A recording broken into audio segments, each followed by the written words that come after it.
Leon Hartman had grown used to buying silence the way other men bought wine or women, regularly, expensively, and without ever admitting he feared what happened when he could not. His penthouse on the 37th floor was insulated so well that even the city's sirens arrived muted, as if begging permission to disturb him. Every morning began the same way. The blinds opened at 6, timed with the first dull streak of sun scraping the glass towers across the river. His coffee machine released a single black pour into the thinnest porcelain cup money could source from Kyoto. Leon liked cups that felt fragile, because they reminded him of how quickly fortunes cracked. He told himself ritual was discipline.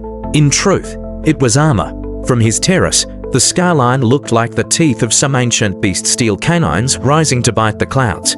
The city had once chewed him raw, back when he was a boy folding newspapers instead of reading them. He remembered the hallway of his childhood, peeling paint, neighbors who argued through the night, the wet cough of poverty echoing between thin walls. Now he stood above it all, a man who had purchased escape. Yet no matter how high he climbed, Leon never forgot the arithmetic of hunger. It had carved him into something harder than ambition. But for all his wealth, there was a restlessness in him he couldn't calculate away. Silence had its cost. And sometimes, in the quiet, he heard the faint echo of a boy who had once promised never to beg. It was on one of those mornings grey, unremarkable, that Leon decided to visit the cafe. He had discovered it months ago, tucked between a laundromat and a bookstore that smelled of mildew. It was the kind of place no one with his fortune would enter, which was precisely why he liked it. There, he wasn't Leon Hartman the billionaire. He was just a man who ordered coffee and tried to remember what it felt like to be unseen. The bell above the door jingled, brittle as laughter. Warmth met him, heavy with the scent of yeast and scorched milk. Wooden tables leaned on uneven legs. The menu was written in chalk that never fully erased. And then there was her.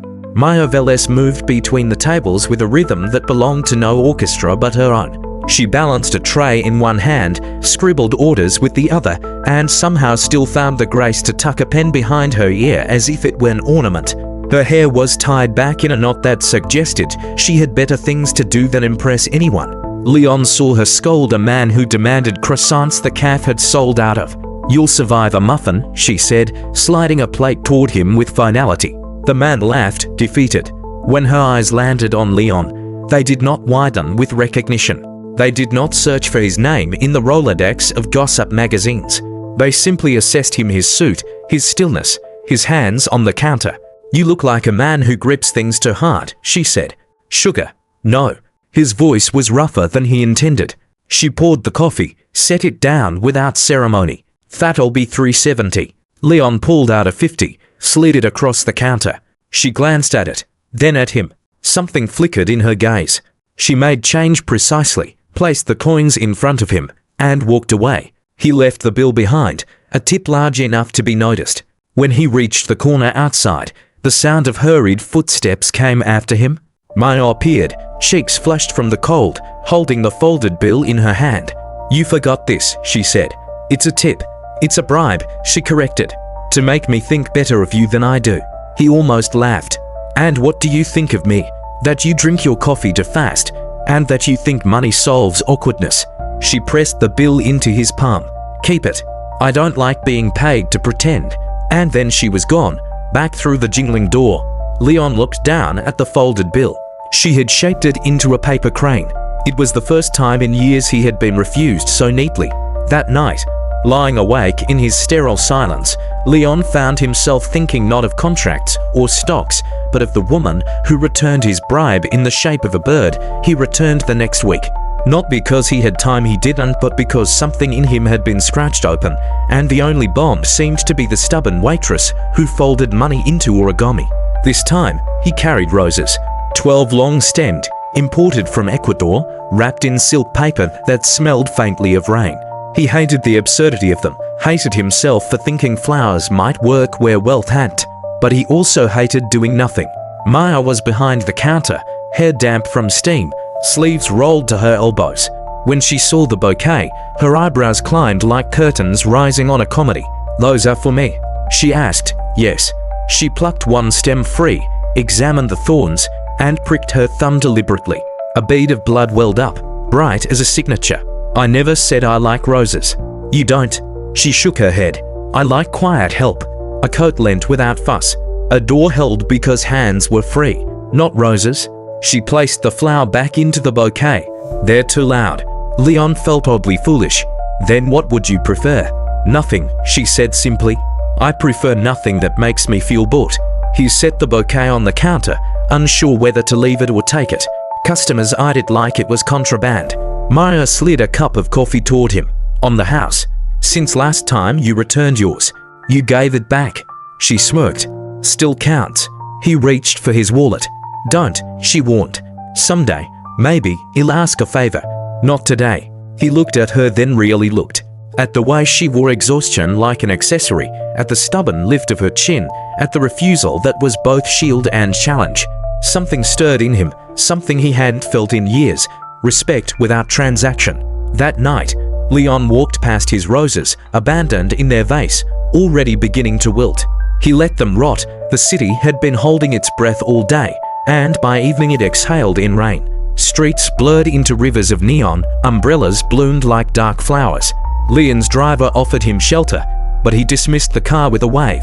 He wanted to walk, wanted to remember what water felt like when it wasn't bottled and imported. The cafe's windows glowed against the storm.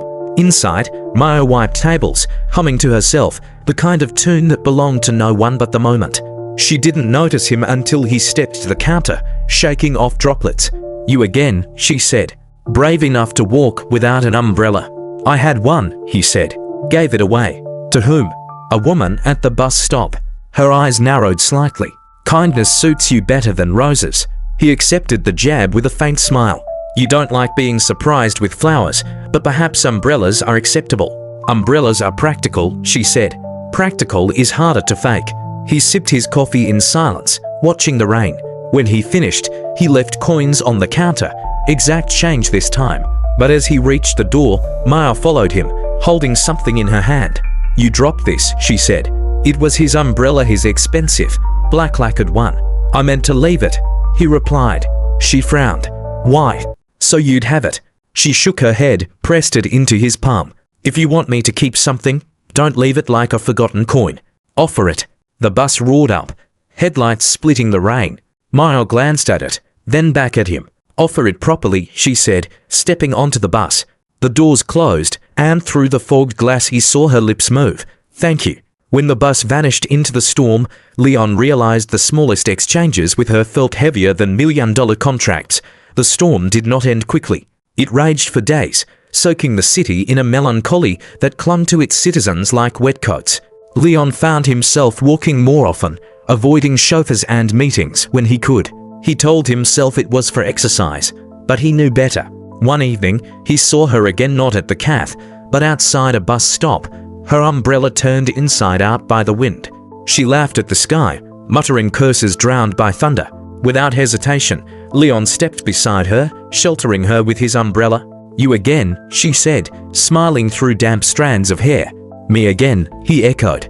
For a few minutes, they stood together, silent except for the rain hammering the umbrella. The intimacy was absurd to strangers pressed into closeness by weather. You don't strike me as the type to take buses, Leon said finally. And you don't strike me as the type to walk in the rain, she countered. Perhaps we don't know each other as well as we think. Or perhaps, she said, we know enough. The bus pulled up, brakes squealing. Maya turned to him, eyes glinting. Do you want your umbrella back? She asked. Keep it, he said. Consider it a loan. At what interest rate? 1 coffee every Tuesday. Her laughter rang brighter than the bus lights. Steep terms, but agreed. She stepped onto the bus, and as it pulled away, Leon felt something shift inside him, an agreement not written on paper, but on rain and breath. By the 3rd Tuesday, it was no longer coincidence. Leon entered the cafe at exactly 7:45 a.m. Maya was already behind the counter, hair pulled tight, sleeves rolled high. The bell above the door gave its metallic jingle, and she didn't even look up. Black coffee, no sugar, she said, reaching for the pot. You remember? I remember regulars, she replied. And you, Leon, are becoming one. He smirked at the sound of his name. Few people spoke it without reverence or calculation. On her tongue it sounded casual, almost careless. Is there a rule about how often I can come here? He asked. Yes. Coffee only. No roses, no gifts, no tips that look like bribes. Strict rules. Necessary ones, she said. Keeps things honest. He studied her face. There was something there, resolve, but also fatigue. He wondered what kind of life required her to build rules like walls. So coffee, conversation, then I leave, he said. Exactly. And if I wanted to know more, then you'd have to wait until I want to tell you. The corner of his mouth lifted. Fair. They drank in silence. For once, Leon didn't feel the need to fill it. It was nearly closing time when Leon noticed her hands trembling as she wiped the counter. Not from exhaustion, something sharper. She checked her phone repeatedly, sighed, muttered under her breath. What's wrong? He asked. Nothing, she lied. Maya? His voice held the weight of a man used to answers. She hesitated. My brother. He gestured for her to continue. Ilya. He's complicated. She rubbed her forehead. He works odd jobs, but he gambles. And now he owes money to people who don't forgive debts easily. Leon leaned back. This was a language he understood. Debt, leverage, consequence. How much? Too much for me, she said bitterly. Too much for us? I can help. Her eyes snapped up, sharp as broken glass. No, you can't. I can, he corrected calmly. But you don't want me to? Exactly. Because your help isn't free. Maybe not money-wise, but emotionally. I won't owe you. It wouldn't be debt. To me, it would. She slammed the rag down. Don't you see? Every time you offer, it feels like you're buying pieces of me. He said nothing. She was breathing fast, eyes wet with frustration. Finally, he spoke softly. Then what will you do? You'll find a way, she said. I always do. Leon looked at her for a long time. He wanted to insist, to push, but something about the defiance in her voice made him stop. Instead, he simply nodded. Then he'll wait. For when you want me to help, or when you want me to listen. Whichever comes first. For the first time, she seemed caught off guard. Slowly, her shoulders eased. Maybe, she whispered. The invitation came as casually as a question. Do you like art? Leon asked one Tuesday, as though the answer didn't matter. Depends on the art, Maya replied. What about art no one else can see? Her brow arched. That sounds like a trick. It's a gallery, he explained. Closed after hours. I know the curator. Come with me. She crossed her arms. Why? Because I want you to see the things that move me, he said honestly. Not the things I own. She hesitated for a long moment, then shrugged. 1 hour. The gallery at midnight was another world. No chatter, no footsteps, no tourists with cameras. Just paintings breathing quietly in the dark. The security guard nodded at Leon, unlocked the doors, and let them in. Maja's boots echoed on marble. She tilted her head at the silence. It feels like trespassing. It feels like truth, Leon countered. They stopped before a painting of a winter village, rooftops dusted with the thinnest grey. The canvas looked hungry. She painted this after leaving her husband, Leon said. She couldn't afford heat. You can see the cold in every brushstroke. Maya stepped closer, squinting. It looks like breathing in a room no one knows you're in. Leon turned to her, startled. Yes, exactly. Their eyes met. For a heartbeat, there was no gallery, no fortune, no debts, just to people who recognized loneliness painted on canvas. Don't make me learn your world like a museum, she murmured. Tell me why you love it. Because it reminds me what it costs to survive, he said. And because it doesn't lie. She looked at him for a long time. Then, softly, honesty is expensive. And in her voice, he heard a warning he did not yet understand. A week later, she came to the cafe tired, shadows under her eyes like bruises. Leon noticed instantly. What happened? My brother again, she said. Ilya keeps gambling. He promises to stop, but promises are cheap. Do you need money? No. Her voice was sharp. What I need is for you not to ask again. He studied her face. Then what do you need? Maya bit her lip. Someone to talk to. Someone who doesn't try to fix everything. Leon hesitated. Fixing was his language, but he forced himself to nod. Then talk. And she did. For an hour, she told him about nights of waiting for her brother to come home, about bills stacking like bricks, about how dignity weighed heavier than poverty. He said little, only listened. When she finished, she looked at him with surprise. You didn't interrupt. You asked me not to fix it. Her lips curved into the smallest smile. Thank you. For Leon, It was more valuable than any contract he had ever signed. It began with a phone call. Leon had been in his office, glass walls overlooking the city like a chessboard. His phone buzzed with a number he didn't recognize. When he answered, all he heard was breathing. Then a man's voice, low and sharp, "Tell your girl to pay her brother's debt, or she'll pay it another way." The line went dead. Leon's jaw tightened. He didn't like threats. He especially didn't like them involving Maya. That evening, he went to the cafe. She was wiping down tables, her expression worn. He waited until the last customer left before speaking. "I got a call today." She froze. "What kind of call?" "About your brother. About his debts." Her hand stilled on the rag. She closed her eyes briefly. "They shouldn't have called you. They shouldn't have called anyone." His voice was steel. "Maya, let me handle this. I can clear it in an hour." Her eyes snapped open, blazing. "No. This isn't pride, it's danger. And what do you think you've been living with?" She shot back. "You think I don't know what danger looks like? I've stared it in the face my whole life." "You don't have to anymore," Leon argued. "I do if the price of safety is my freedom." He stepped closer, lowering his voice. "Why is it so wrong to let me help you?" "Because every time you offer, I feel smaller," she whispered fiercely. "Like I'm being turned into another problem for you to fix." "I am not a problem, Leon. I am a person." Her words cut sharper than any threat. He wanted to answer, but there was nothing to say that wouldn't sound like proof of her point. So he nodded, jaw tight, and left. That night, for the first time in years, Leon couldn't sleep. 2 weeks passed. They didn't see each other. Leon buried himself in work, though every silence echoed with her absence. Maya worked double shifts, avoiding his world like it was poison. Then came the gala, Hartman Capital's annual charity event, attended by the city's richest and loudest. Leon hated the performance, but knew it was necessary. Cameras flashed, champagne flowed, and everyone wore masks made of smiles. Halfway through the evening, he saw her, Maya. She wasn't dressed for the gala. She wore a simple black dress, borrowed perhaps, her hair pinned with the effort of someone who rarely bothered. She stood awkwardly near the edge of the room, holding a tray of drinks. She was working. Leon's chest tightened. Their eyes met across the room. For a moment, the noise vanished.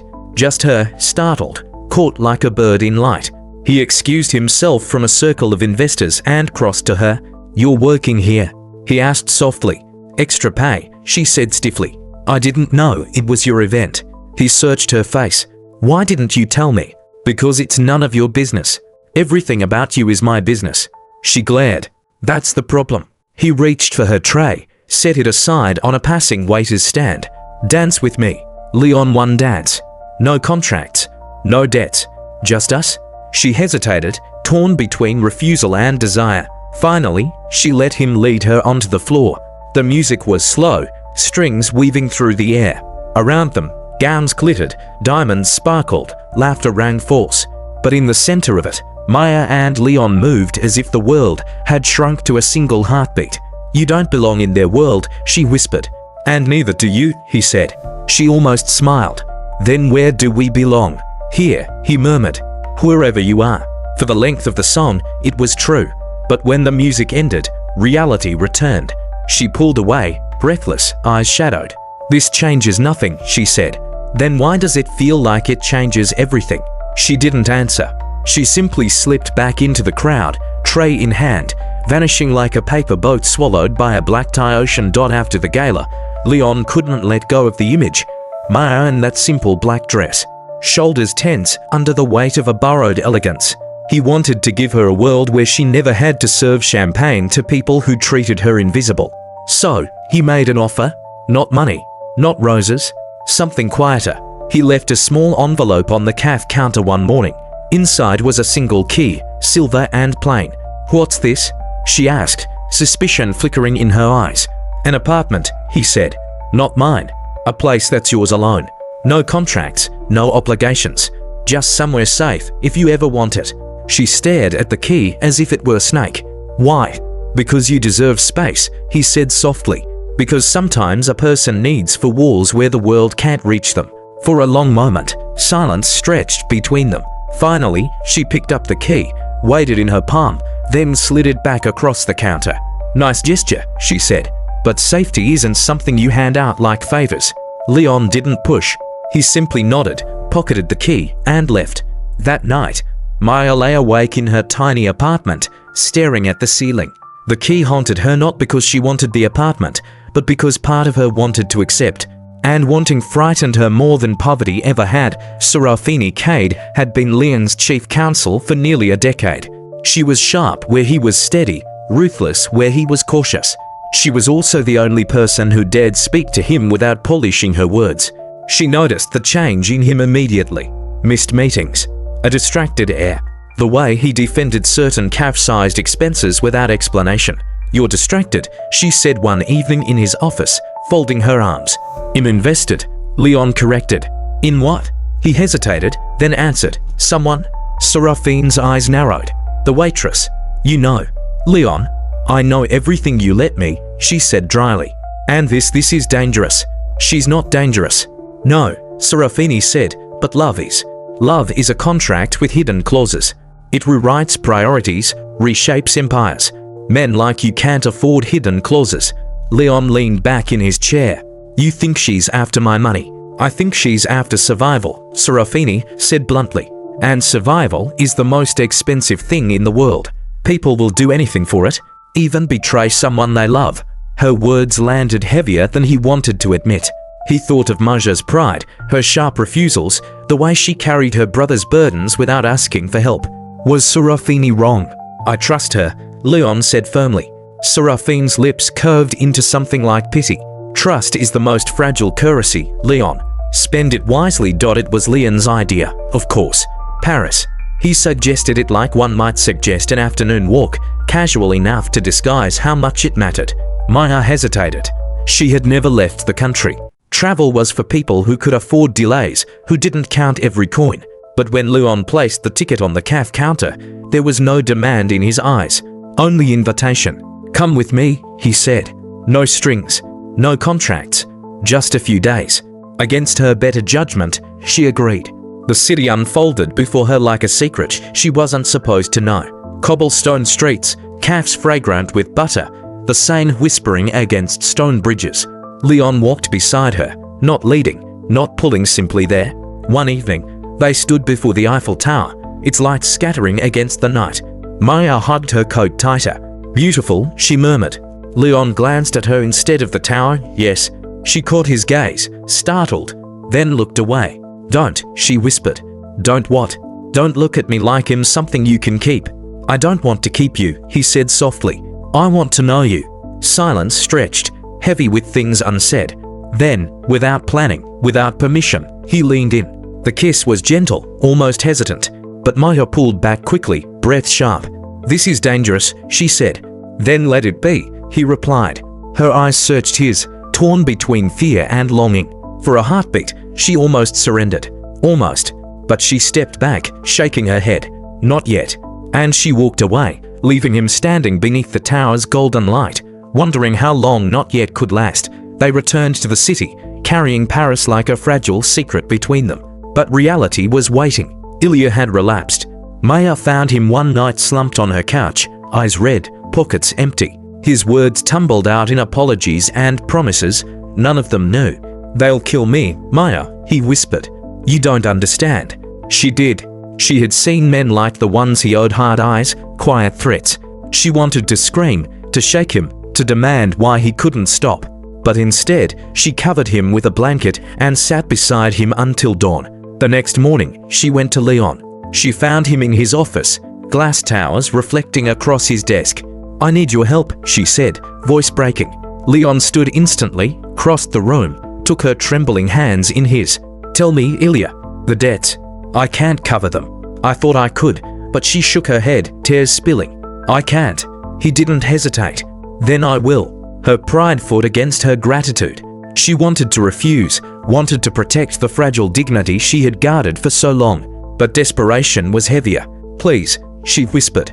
Leon lifted her chin, met her eyes. "You never have to beg me. Not for this. Not for anything." In that moment, Marja's walls cracked. For the first time, she let herself lean into him, let herself believe that maybe love could be stronger than debt. But deep inside, a quiet voice warned her, Nothing given is ever free. The night Leon paid Ilias' debt, Maya couldn't sleep.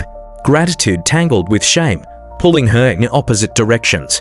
She had promised herself never to let anyone save her like this, and yet she had asked. Worse, she suspected Leon hadn't told her everything. The men her brother owed weren't bankers, they were predators. Money silenced them, yes, but for how long?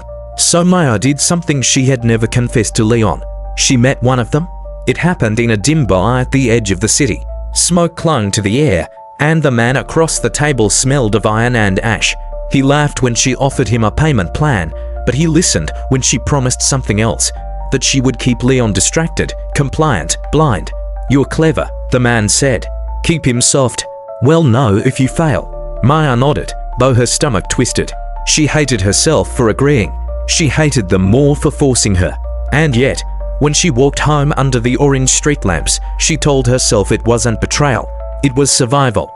The next morning, Leon greeted her with coffee and a smile, and she forced herself to match it. But every kiss, every laugh felt like debt stamped against her soul. Snow had begun to fall, soft and secretive, muffling the city into silence. Leon led her across a bridge where the river whispered below, dark and endless. He carried no roses, no theatrics, just a small band in his pocket. Maya, he said, voice trembling more than he liked. I won't promise you comfort. I won't promise you safety. But I will promise you loyalty, and to ask before I fix anything. She let out a shaky laugh. Ask before you fix anything, yes. Then ask now. He took a breath. May I spend the rest of my life asking you things? Her eyes filled with tears. She thought of her brother, of the men in the bar, of the invisible chains she had already agreed to wear. And still her heart answered before her mind could stop it. You may. Leon slipped the ring onto her finger, his hands shaking. Snowflakes landed on her lash, her lips, her hair. For one impossible moment, the world was only theirs. She kissed him, and for the first time, she let herself believe in a future she didn't deserve. But deep inside, where no snow could reach, she knew the truth. Love and survival were moving toward a collision, and when they met, something would break. Leon's legal team prepared the papers as if fortresses could be built from paragraphs. Dozens of pages, each line armored with clauses. Assets protected, heirs named, obligations mapped like a battlefield. When Maya saw the documents, she didn't flinch. She took them home, spread them on her small kitchen table, and read every word. 2 days later, she returned them, but not untouched. She had written in margins, crossed out sections, added neat paragraphs in her own hand. She had reshaped the fortress into something unrecognizable. Leon flipped through the edits, eyebrows lifting. You rewrote the contract. I edited it, Maya corrected. I'm not marrying your empire. I'm marrying you. So I removed anything that made me sound like a shareholder. You refused the stipend. I don't want allowances. I'll keep my job. You refused the inheritance clauses. I won't be promised things I didn't earn. He studied her face, searching for the angle, the hidden strategy. But she met his gaze calmly. You're the first person I've ever met who tries to make a prenup smaller, he murmured. Maybe because I don't measure love in property lines, she said. He smiled, despite himself. Serafini will hate this. Serafini isn't the one marrying you. And with that, Maya placed the pen down, her signature precise, unhesitating. Leon signed too, though some part of him knew he was signing more than he understood. The wedding wasn't in a cathedral or on a mountain or under chandeliers. It was in a modest city hall, walls pale and clean, the windows rimmed with frost. Maya wore a simple white dress, no veil, no jewels. Leon wore a dark suit, his tie forgotten in the rush. There were no guests except her brother, pale but smiling, and Serafini, who watched with a lawyer's suspicion instead of a friend's warmth. The ceremony lasted 10 minutes. Words spoken by a registrar, vows that tasted like snow melting on the tongue. When it was done, Leon kissed her with a tenderness that felt almost fragile. Outside, the city carried on, unaware that its richest man had just bound his fortune to a woman who once refused roses. They celebrated not with champagne, but with black coffee at the cafe where it all began. The bell jingled as they entered, and the barista, who had seen them every Tuesday, clapped his hands in delight. To new beginnings, Leon said, raising his cup. To honesty, Maya replied, clinking hers against his. For the first time in years, Leon believed both were possible. But as Maya sipped her coffee, her fingers brushed the ring, and she wondered if she had just signed her freedom away, or finally bought it back. The wedding had barely settled into memory when Leon placed another envelope in Maja's hands. Smaller than the first, heavier than paper ought to be. She opened it carefully, eyebrows knitting when she saw the documents inside. "Shares?" she asked. "Minority ones," Leon explained. "A safeguard. If anything happens to me, you'll have power to stop anyone else from tearing the company apart. I didn't marry you to inherit your empire." "I know," he said softly, "but I want you safe. This makes you untouchable, at least in the corporate sense." She studied the papers. They looked harmless lines of text, signatures, seals, yet Maya had grown up in a world where fine print devoured people. "Safety doesn't come from paper," she murmured. "Sometimes it does," Leon replied. Against her instincts, she signed. The pen felt heavier than any vow she had spoken. Later, as she lay awake beside him, she thought about those shares, how something given as protection could become a weapon. She wondered if Leon realized that safety and control were just two sides of the same coin. It was supposed to be routine. After the honeymoon that wasn't, after the quiet dinners and the long mornings where marriage still tasted new, Leon's lawyers arrived with another stack of documents. "Housekeeping matters," they said. "Transfers, adjustments, consolidations." Leon skimmed, signed, barely looking. He trusted his team. He trusted Serafini. And, most of all, he trusted Maya. "Will you sign too, Mrs. Hartman?" the lawyer asked, sliding a folder toward her. She hesitated, pen hovering. "What is it?" she asked. "Standard spousal consent," Serafini said smoothly. "Nothing unusual." Maya glanced at Leon. He smiled reassuringly. So she signed. Page after page, her name spilled across the paper. She felt the weight of each stroke, the way ink binds more tightly than chains. By midnight, it was done. The lawyers left. The city outside was quiet, wrapped in winter's hush. Leon poured them each a glass of wine. "To us," he said. Maya clinked her glass against his, smiling faintly. But as she sipped, her stomach twisted. Because she had read more carefully than they realized. She knew those signatures didn't just make her his partner. They made her something else entirely. Something with power. And power was the one thing she had promised herself never to want. The city woke pale and brittle, snow powdering the rooftops like dust on forgotten ledges. Leon stirred first. He turned, watched Maya still asleep beside him, her hand curled near her face, the wedding band catching the thin light. For a moment, he let himself believe in simplicity. Husband, wife, safety. But simplicity was a luxury men like him never truly had. By the time Maya opened her eyes, Leon was already in his office, sipping black coffee, leafing through contracts. They seemed straightforward, just as Serafini had said. Transfers, spousal consent, nothing unusual. And yet, something nagged at him. Maya appeared in the doorway, barefoot, hair tumbling loose. "You're working already." "Habit," he said with a smile. She crossed to him, slid onto the edge of his desk, and took the papers from his hand. "Stop dissecting numbers for one morning. You're married now. Act like it." He laughed, let her pull the pen away. She leaned in and kissed him, tasting of sleep and warmth. For a moment, the papers ceased to matter. Later, when she showered, Leon picked them up again. He noticed small things he had before, references to trusts, clauses that mentioned alternative governance, legal language that felt more like riddles than rules. He frowned, but set them aside. Serafini would explain. She always did.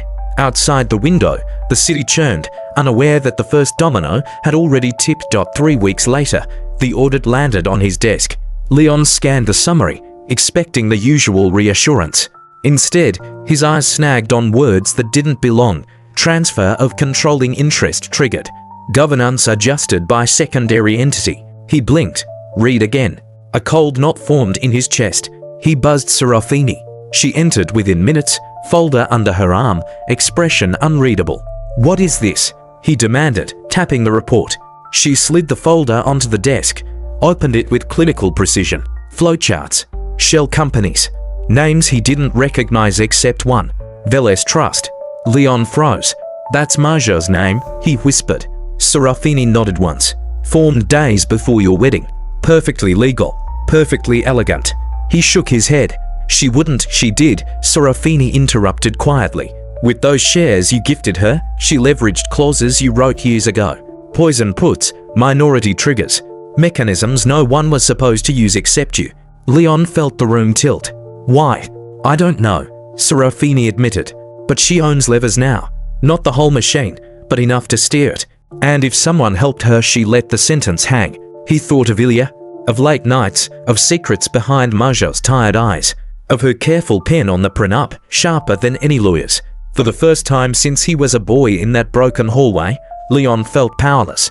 And he hated it. The office was silent except for the shuffle of papers.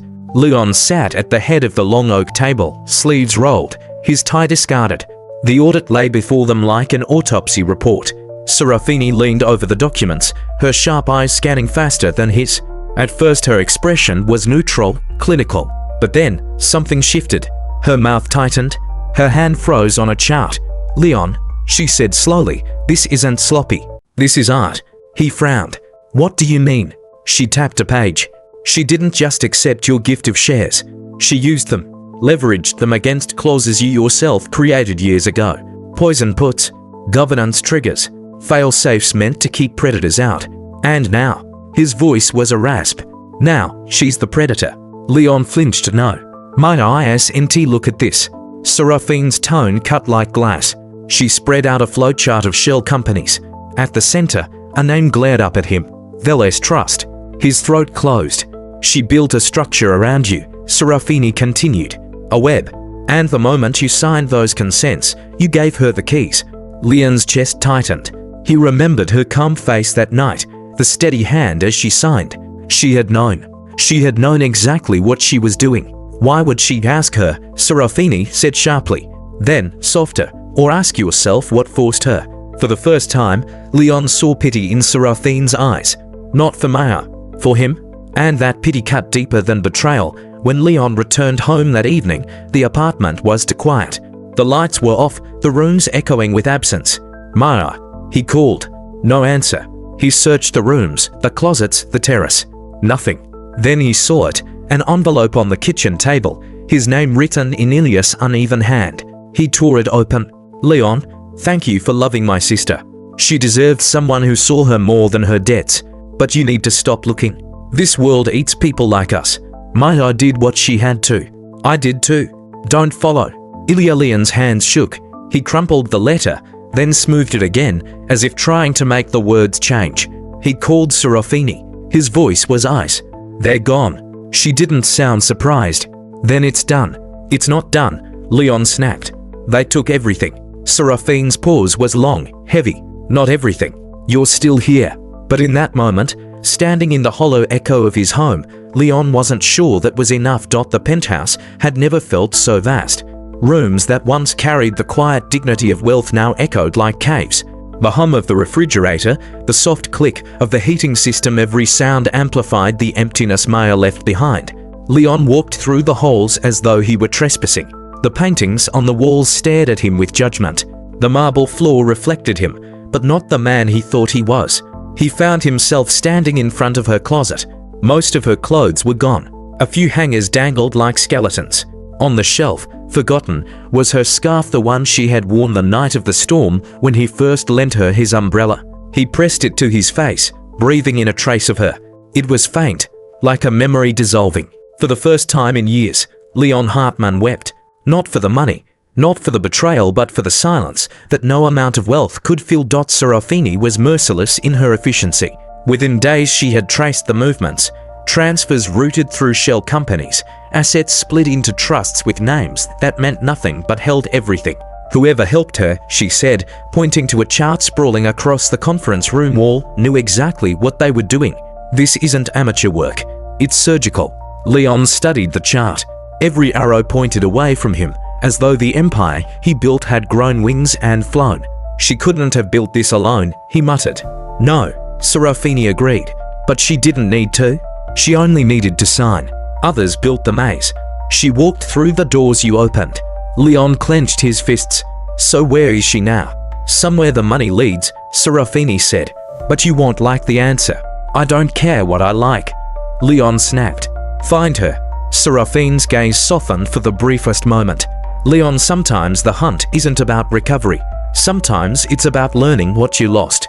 He ignored her because in his mind, there was only one truth left.